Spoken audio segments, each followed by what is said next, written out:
About a month ago, Professor J released a video on his YouTube channel Predictive History called Game Theory Number 1, the dating game. Today I want to talk about what I think Professor J got wrong in that video and what a true game theory-based analysis of modern dating and marriage actually looks like. At the beginning of the video, Professor J explains what game theory is. He describes it as a way of predicting how a scenario will play out by identifying the players, the rules and constraints, and the incentives. The problem with his analysis is that he never explains how to understand and correctly identify incentives. When you don't have a coherent framework to determine which incentives actually motivate people, which kinds of incentives are relevant in a given scenario, and which order people will prioritize those incentives in a complex situation with multiple competing incentives each encouraging a different course of action, you can end up drawing conclusions that don't make any sense. And that's exactly what happens in Professor J's game theory of dating video. He goes through this whole scenario where you have 5 ladies and 5 gentlemen and they all want to get married. From there, he explains how individual players optimizing for their own success leads to a collective outcome where no one succeeds. In his model, men are optimizing for sexual access to the maximum number of women, while women are optimizing for status. He justifies the validity of these incentives through evolutionary psychology, arguing that they emerge from the innate disparity in reproductive costs between women and men, and therefore shape male and female behavior in predictable ways. The result, according to him, is that the top 2 men end up sleeping with all 5 women. 3 of the men are shut out entirely and become incels, and none of the women ever settle down. No one gets married, no one has children, the system collapses. He goes on to explain that it didn't always work this way, and he describes 3 distinct superstructures of society that each resulted in different outcomes in terms of marriage and fertility rates. This is where his analysis really starts to go off the rails, in my opinion. So let's go back to the game. Okay, we have 10 people. In a low population, poor society, guess what? They're not gonna date. What they're gonna do is, they might get married, but they're gonna have sex with each other. Why? Because as a woman, the only way to ensure that your child survives is if all the men in the village want to protect and nurture the child.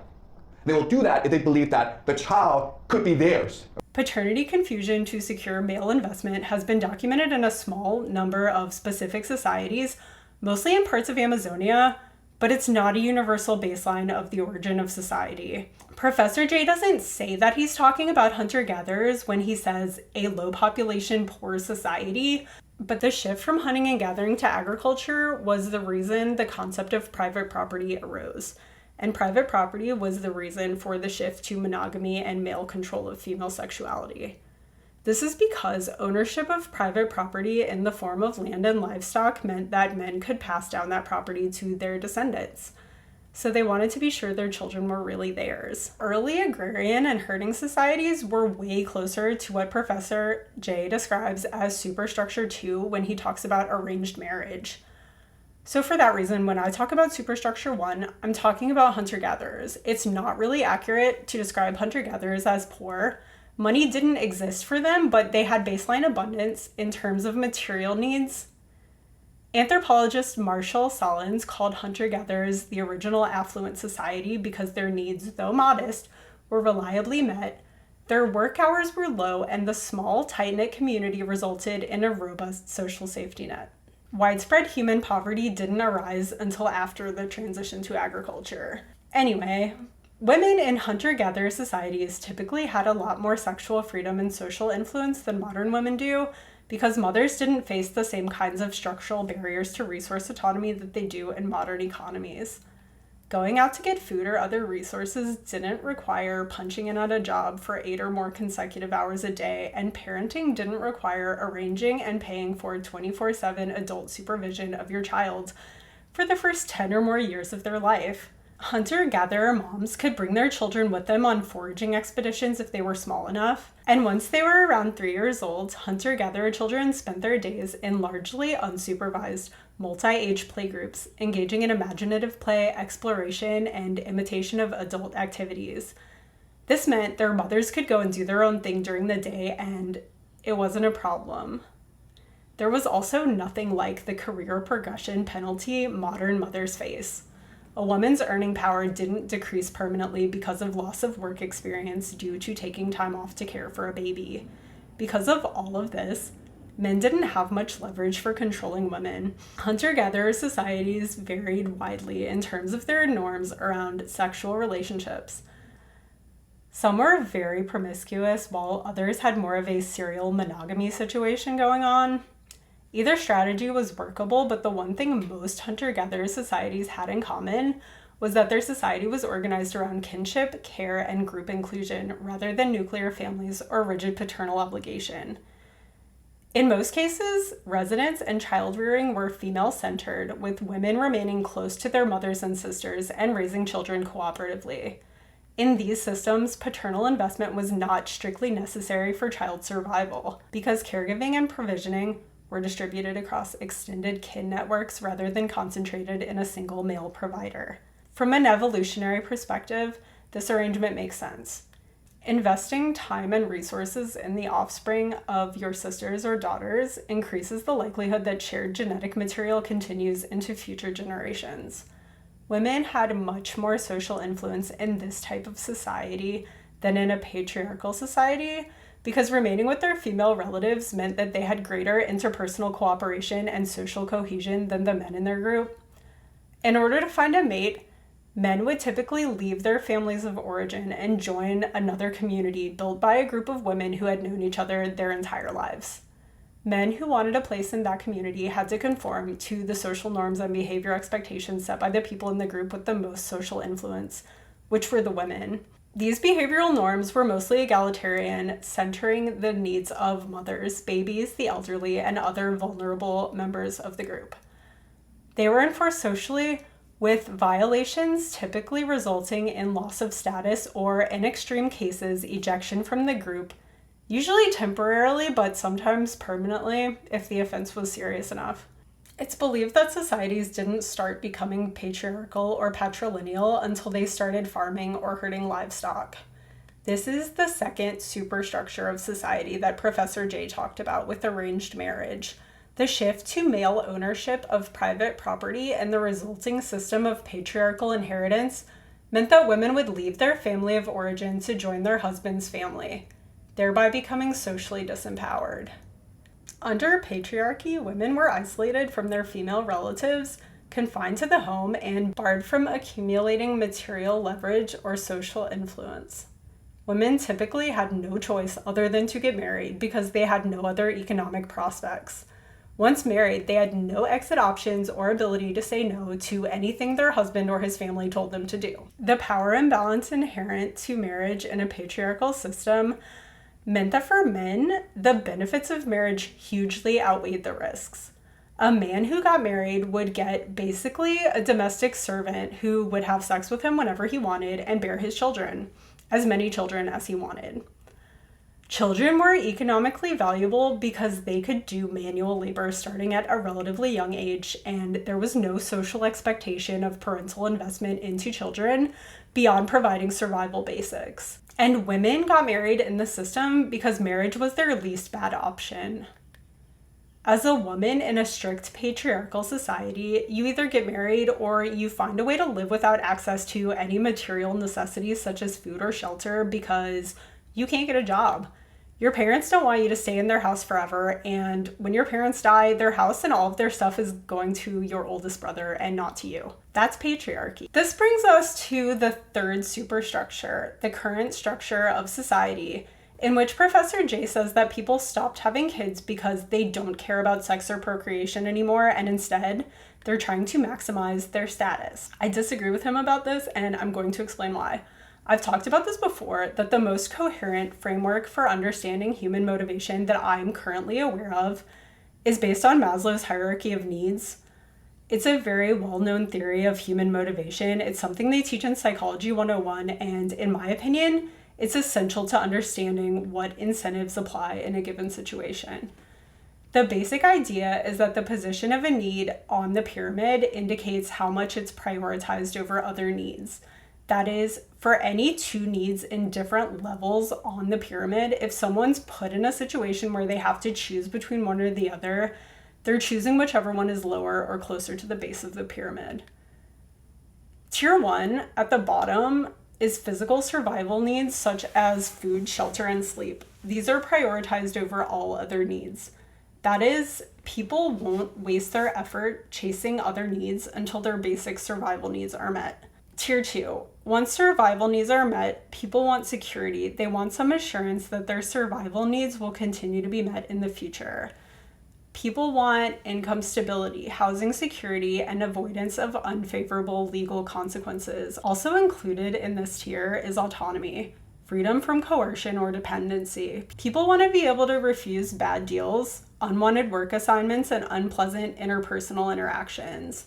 This is why people typically stay in dangerous or exploitative domestic or employment situations only if they can't leave without losing access to food, shelter, or physical safety. Once the bottom two levels are secured, the next tier is social belonging, family, community, companionship, voluntary and reciprocal social relationships with other people.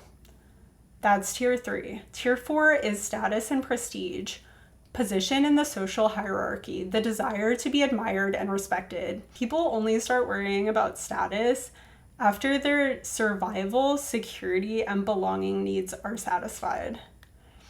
Finally, at the very top of the pyramid is self-actualization.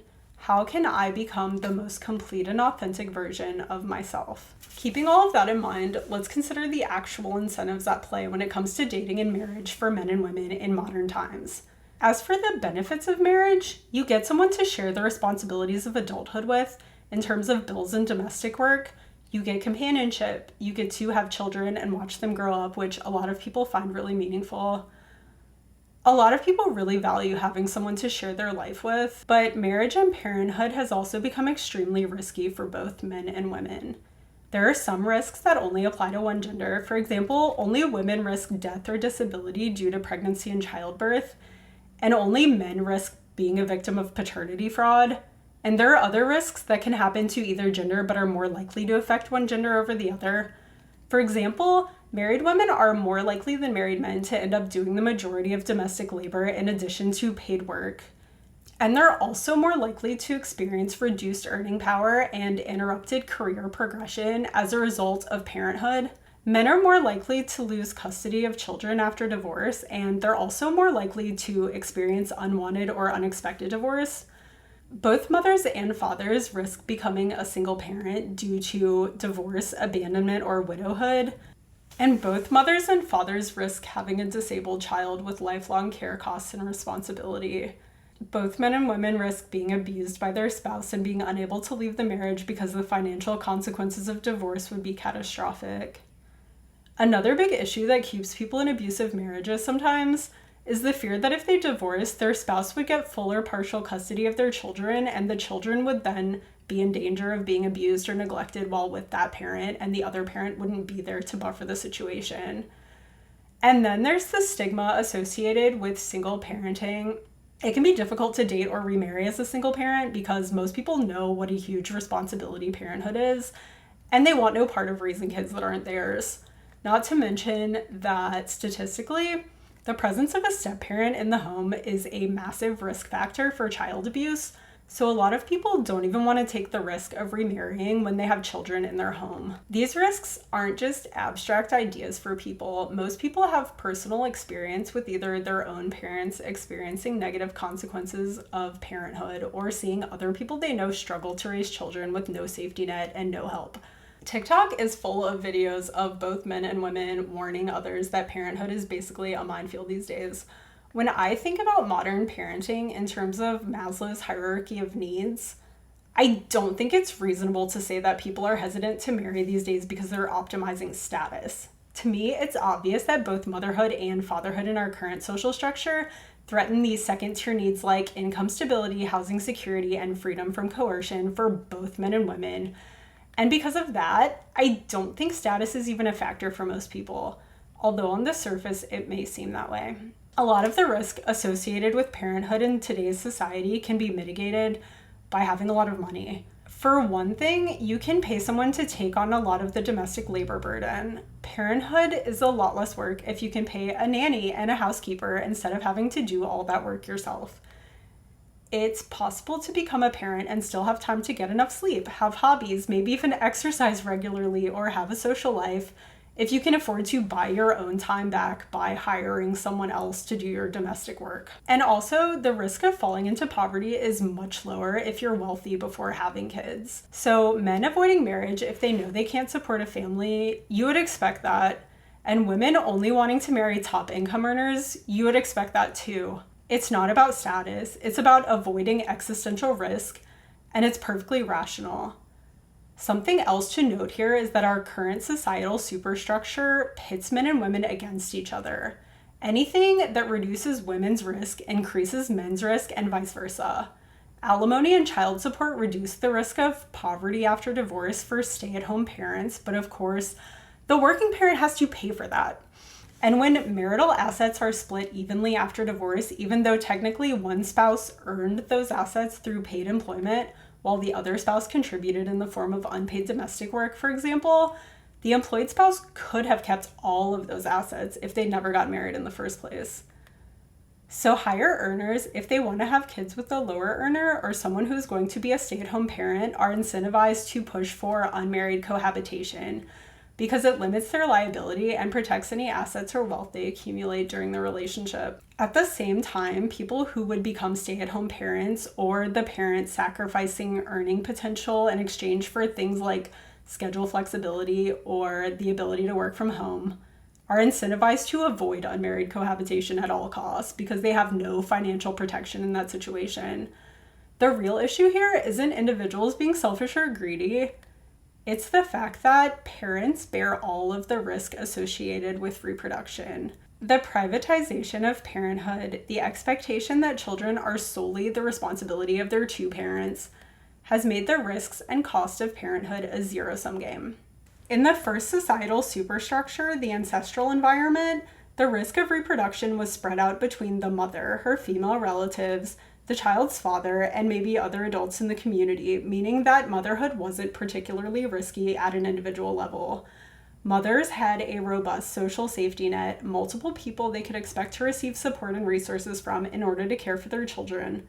So there was no reason to avoid or delay motherhood. There also wasn't stigma associated with single parenthood, and parents were likely to be able to find another romantic partner in the future if they wanted to, if their relationship with their child's other parent ended. So motherhood was not an existential risk and likely increased a woman's social status and influence because her children would grow up one day and look to her for guidance and leadership. Rather than threatening an individual's ability to get their needs met, parenthood had a positive or at least neutral effect. In the second superstructure of society, marriage was a good deal for men and the least bad option available to women. And finally, in Superstructure 3, now that both men and women have a choice to opt out of marriage if it seems too risky, a lot of people just don't want to get married. There's no functioning incentive structure working in favor of marriage and reproduction in most modern societies. Another dynamic here is the mismatch between men's highest earning years and women's most fertile years.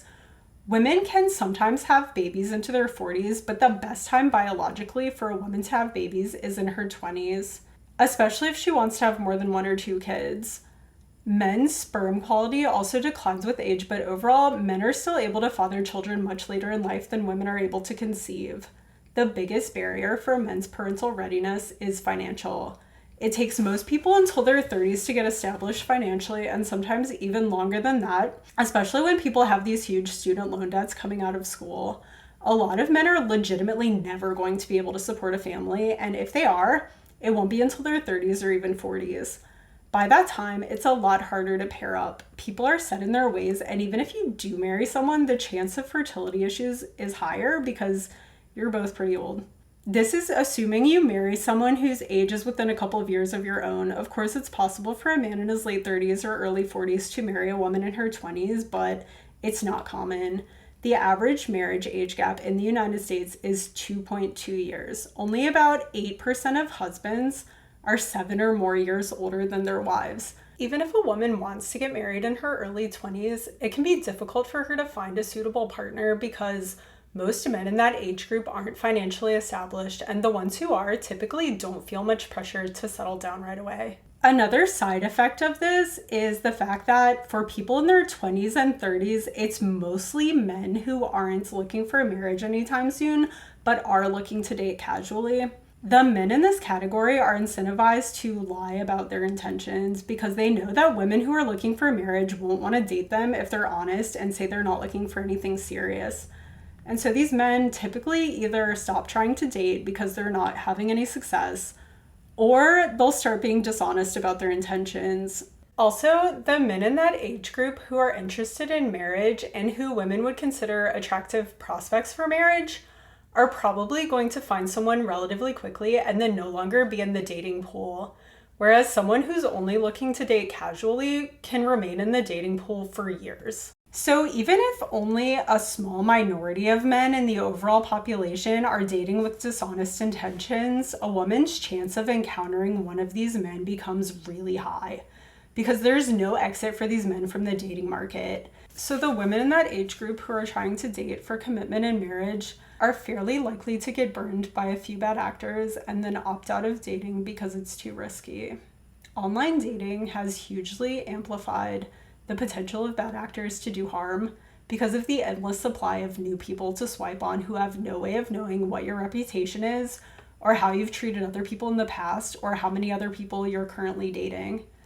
West Elm Caleb is one example of this. He's just one guy, but dozens of women posted videos on TikTok in 2022 saying that they had gone on dates with him, during which he love bombed them and then ghosted them after 1 or 2 dates.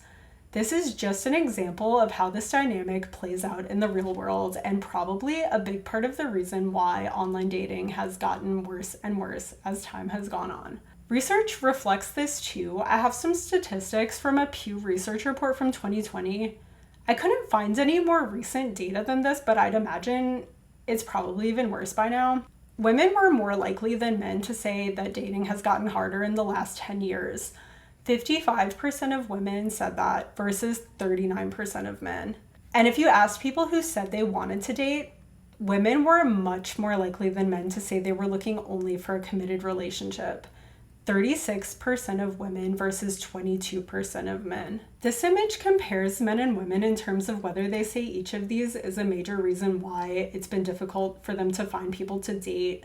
And this question was only asked of daters who reported having found it very or somewhat difficult to date in the past year. So women were more likely than men to say it was hard to find someone who meets their expectations, and also that it was hard to find someone looking for the same type of relationship as them.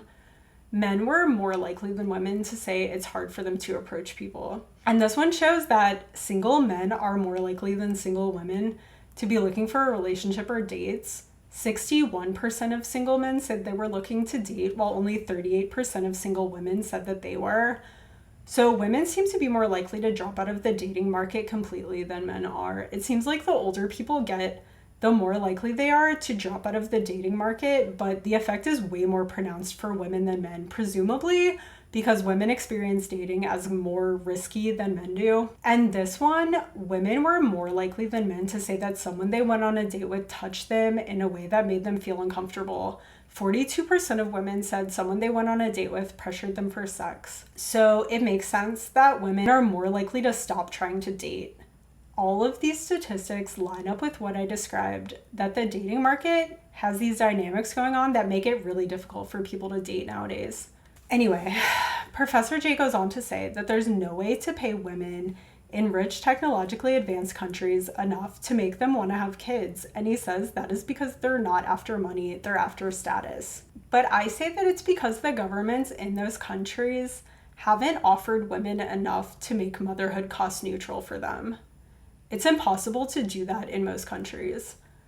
Professor Jiang mentions that while money isn't zero-sum, power is, and yes, I agree. The power to offload the financial risks and the increased domestic work associated with parenthood onto someone else is limited. If the government gives every mother $1 million a year, they won't be able to use that money to pay someone to clean their house or take care of their children. Why is anyone going to go do those jobs when they could just have their own children and get their own $1 million a year instead? Inflation would be out of control.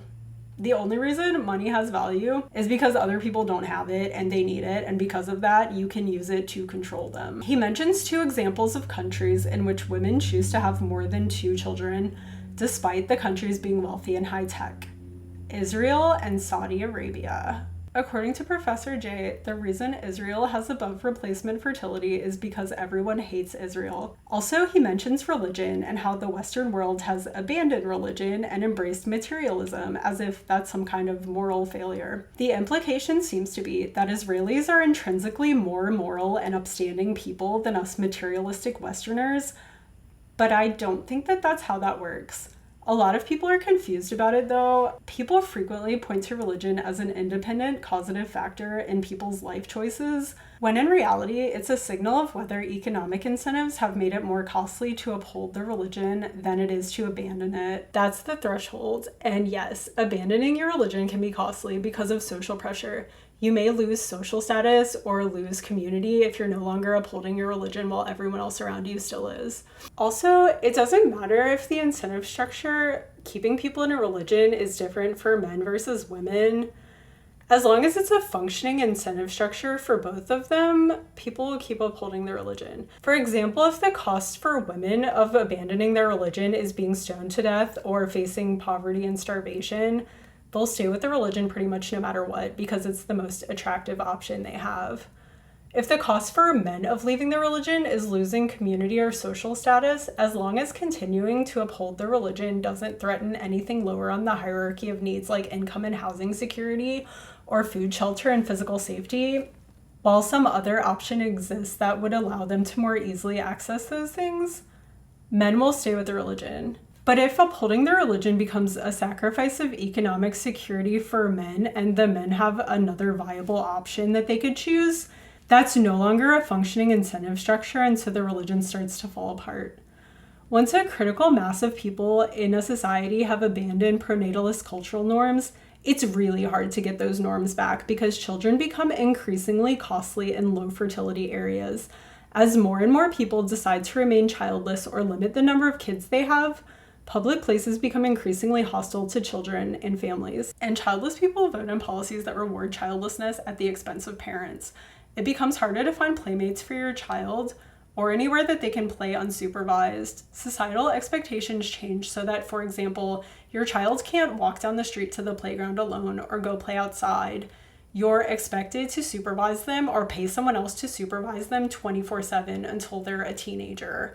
Businesses stop catering to parents as a way to get people in the door because they make more off of catering to childless people. So instead of fast food restaurants having playgrounds there for children to play on just because their parents brought them to eat lunch there, you have a place with an indoor playground that charges $20 per child for 2 hours. Childless people don't want to pay taxes to fund programs that help parents and children, so those programs get defunded. Everything about being a parent becomes more and more difficult over time in a low fertility society. It's a feedback loop, and once it kicks off, it's self-reinforcing. It's very hard to put the toothpaste back in the tube. You'd have to pay people a crazy amount of money to make up for all of the financial and social costs of raising children in a low fertility society that's hostile to children. But if you can stop people from ever being incentivized to abandon their pronatalist cultural norms in the first place, that feedback loop never starts. And so my explanation for Israel's high birth rate is somewhat different than Professor J's. For one thing, Israel has generous publicly funded benefits that reduce the individual cost of parenting. Those benefits include universal health care, 15 weeks of tax-funded paid maternal leave, a year of job-protected unpaid maternal leave, generous child tax breaks, and a universal monthly child allowance deposited into parents' bank accounts. Clearly, that can't be the whole story, though. Israel isn't the only country with these kinds of benefits. Some European countries have enacted similar policies and didn't see a return to above replacement fertility, but the thing that makes Israel unique is that Israel enacted these policies while fertility was still high and the pronatalist culture was still intact. And that's why it works for them while being unable to reverse fertility decline in other countries that already passed that tipping point. The overall pronatalist culture and acceptance of children in public places drastically reduces the cost of parenthood. In a low fertility country, you'll have people unironically saying things like,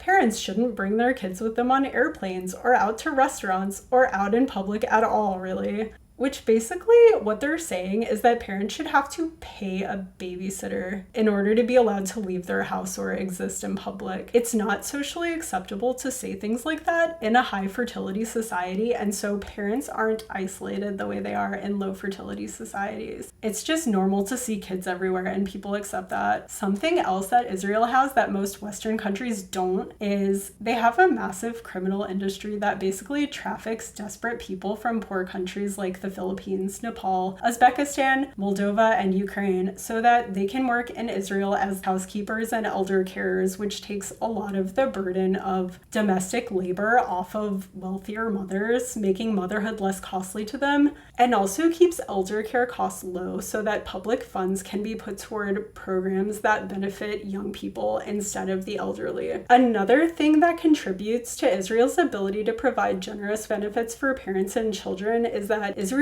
receives generous aid from the US. They've received over $300 billion from the US since 1946 in the form of economic and military aid, and since money is fungible, they're able to redirect their tax receipts toward their pronatalist welfare state rather than funding their own military. Something else I want to mention about Israel is that they have different religious groups there that have wildly different fertility rates. So the ultra-Orthodox Jews in Israel have a very high fertility rate of around 7 children per woman. And the Israeli Muslims used to have a very high fertility rate also, largely supported by public benefits paid to parents. But in 2003, those benefits were greatly reduced. People don't really like going to work and paying taxes to support other people's high fertility, especially when those people are of a different culture or they look different. That's why a welfare state is so hard to sustain. The people paying for it will get annoyed if there's a perception that too many people are free riders in that kind of a system. So after benefits were reduced in 2003, the Israeli Muslim fertility rate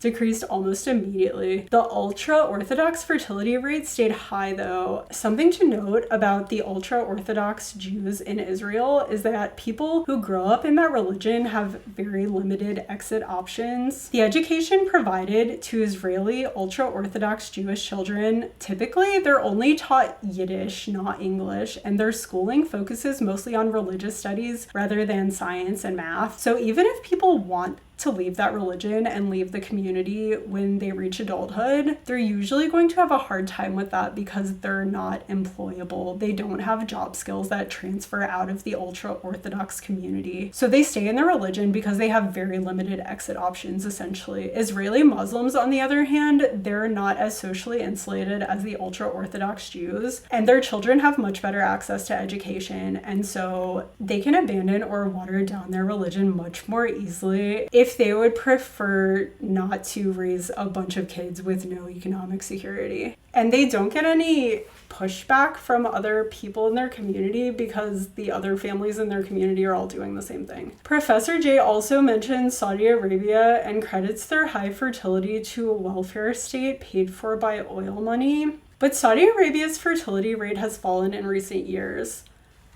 It's still above replacement rate, but it's not as high as Israel's. Israel's fertility rate is around 2.8 children per woman, while Saudi Arabia's is now somewhere between 2.1 and 2.3 children per woman. Saudi Arabia is somewhat similar to Israel in that they have the same type of human trafficking situation with foreign domestic workers for the wealthy. But one crucial difference between Saudi Arabia and Israel that is causing Saudi Arabia's fertility rate to fall more quickly than Israel's is that in Saudi Arabia, the government-paid child benefits are all means-tested. In Israel, they're universal. Universal benefits preserve pronatalism by keeping children socially normal across classes. Means testing turns fertility into a poverty trap. Another thing is there's no mechanism in Saudi Arabia preventing people from becoming more educated and choosing to limit births in order to achieve greater economic security. There is no equivalent to Israel's ultra-Orthodox Jews in Saudi Arabia. So everyone's facing the same calculus of you can have economic security or you can have a lot of children, but you can't have both. I'm not sure if anyone's ever said this like this before, but a conclusion I've come to is that In order to have above replacement fertility in a civilized society or post-agricultural society, you have to have at least one of these three things. The first, women being structurally oppressed and denied other options besides marriage and motherhood while men are incentivized to want a lot of children. Or two, a welfare state paid by public funds, which is hard to maintain because people don't want to pay for it. The more effective a welfare state becomes at promoting high fertility, the more expensive it becomes, which makes it more politically unpopular, especially in any kind of multicultural society. Or three, offloading the costs of parenthood onto a group that can't say no, either an underclass of exploited workers at home or people in other countries whose labor and resources are extracted to keep your society rich. This can look like trafficked or semi-coerced migrant care workers who keep domestic labor cheap, or it can look like one country effectively living off subsidies, unequal trade, or strategic aid that comes from taxpayers somewhere else who never consciously agreed to fund your demographic model. I challenge anyone to come up with an example of a post-Neolithic society with above replacement rate fertility that doesn't have their fertility rate supported by at least one of those things. So anyway, that's my take on a game theory analysis of modern dating, marriage, and fertility decline. I want to take the opportunity here to say that I'm a fan of Professor J and I respect his work a lot. I watch his channel. I think he's really smart and he has great ideas overall. If you don't watch him, you probably should. I just happen to disagree with his analysis on this particular topic. If you made it this far, thanks for watching. Feel free to leave a comment and let me know what you think, and don't forget to like and subscribe.